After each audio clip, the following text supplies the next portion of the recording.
大家好啊，歡迎收睇 Google Channel。趁住假期同屋企人嚟深圳度假，今次我哋嚟到寶安塔運站附近嘅安蒂亞美蘭酒店。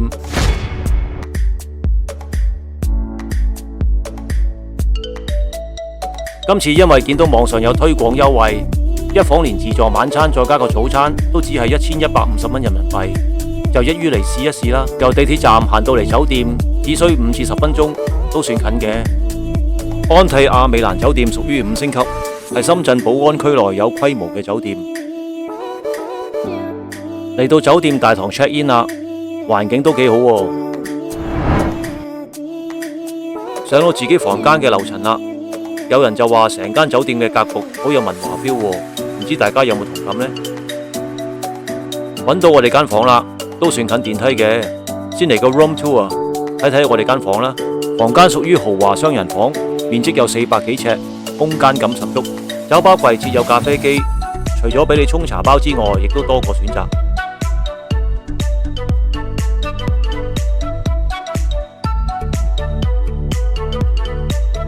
洗手間都算大嘅，有浴缸同埋企缸，而且用上電動廁所，都算落足本嘅。一般電動廁所嘅沖洗同埋吹乾功能齊備。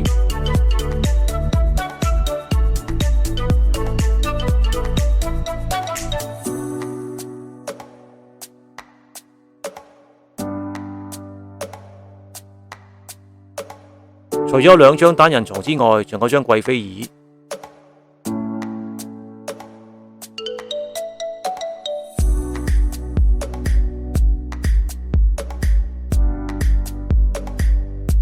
我哋睇睇窗外嘅風景啦。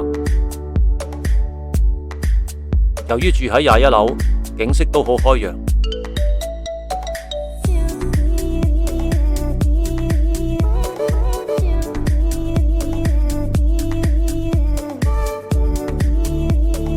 房間電視嘅頻道多到數唔晒，除咗睇到港澳電視台之外，連美國、日本同埋俄羅斯嘅電視台都有喎。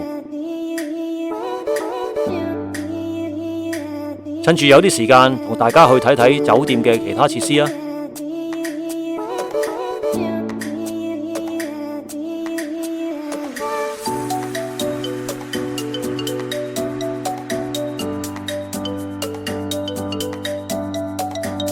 嚟到12樓啦，呢度應該係各大活動室嘅接待處。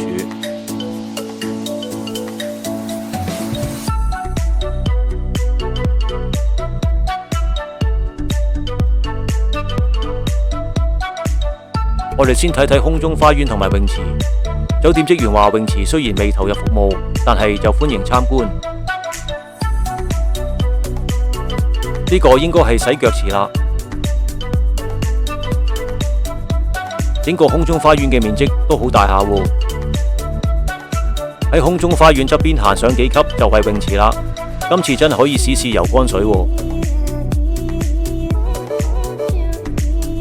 深水區都只係1.47米，應該適合一家大細嚟玩嘅。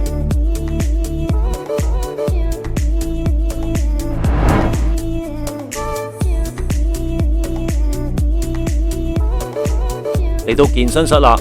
呢度嘅健身設備都多元化，而且仲有職員提供專業指導添。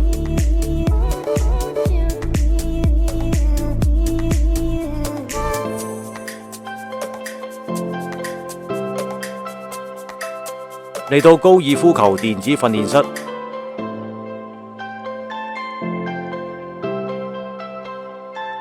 呢度有張麻雀台，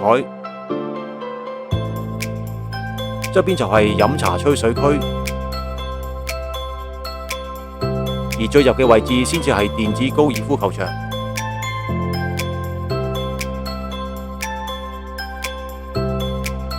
呢間就係麻雀房，呢度嘅環境都唔錯嘅。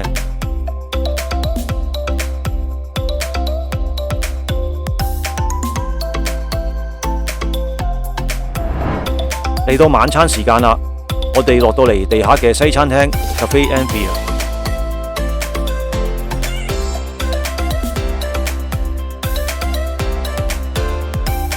我哋就行一個圈，睇睇餐廳嘅四周環境同埋有咩好嘢食先。大家可能留意到每張台上面都有一個煲，因為酒店嘅自助餐係包埋自助火鍋㗎。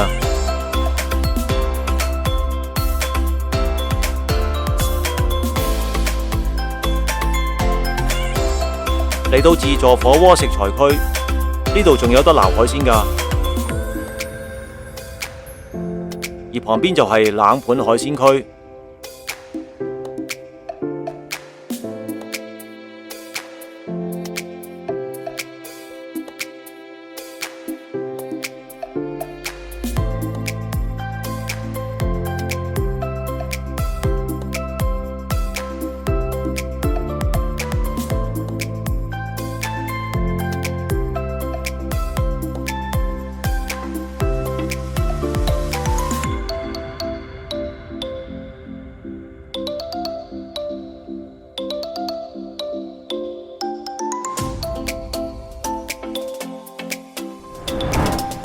叫做行咗一個圈，係時候攞嘢食啦。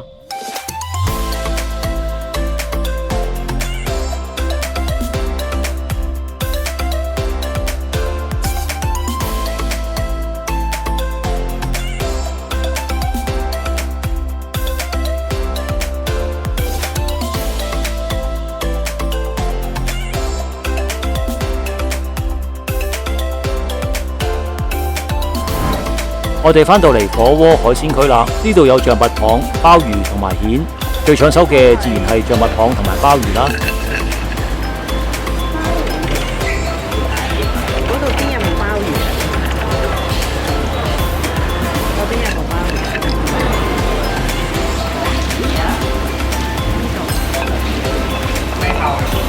呢個係打邊爐。同步開始我哋嘅自助火鍋啦。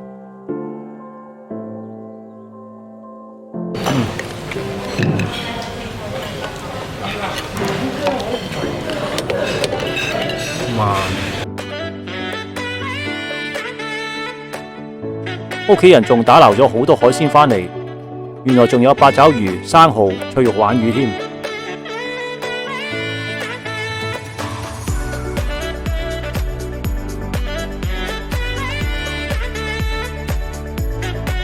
呢個時候，酒店經理送上鮑汁扣四頭鮑同埋芝士焗波士頓龍蝦。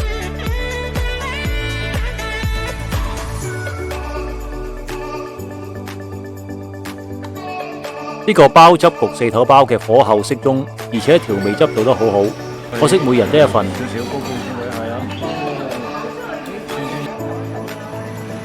而呢個芝士焗波士頓龍蝦，除咗芝士味香濃之外，隻大蝦鉗就肉質鮮甜，而且蝦肉發達，冇肌肉萎縮喎。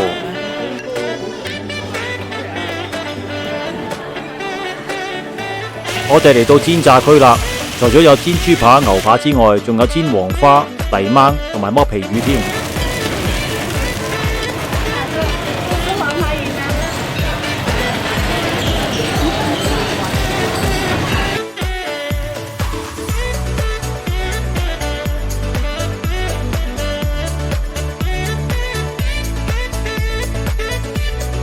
呢個時候，酒店經理再送上燕窩椰皇燉奶。呢個甜品口感十足，而且奶味香濃。酒店整體嘅食物質素唔錯。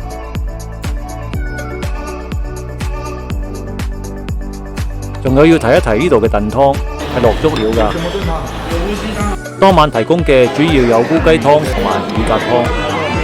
我哋出去睇睇有啲咩甜品先。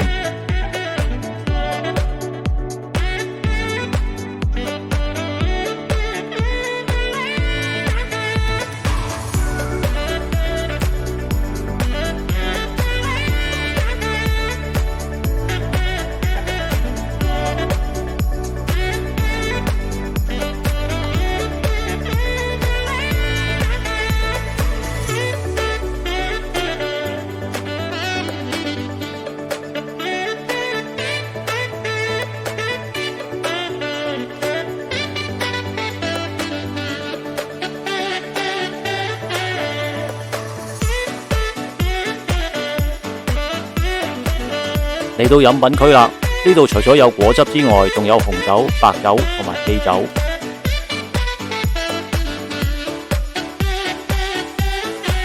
喺呢度發現咗一啲有趣嘅飲品，名為晚秋同埋馬爾代夫藍天。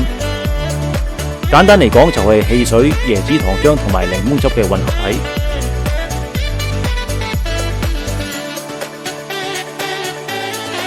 除咗有多種咖啡之外，仲有五穀雜糧，最終撳咗一杯紫薯同埋米漿，口感都唔錯㗎。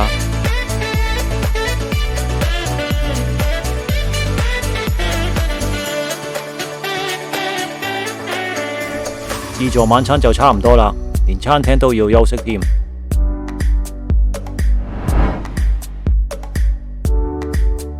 嚟到第二朝啦，我哋嚟個自助早餐。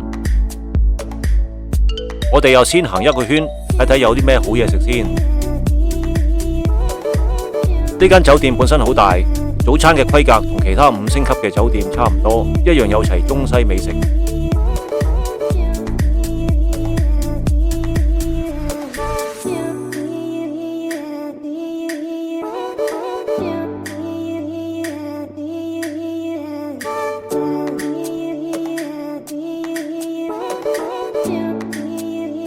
由於有太多嘅選擇，我哋就盡量每款食少少啦。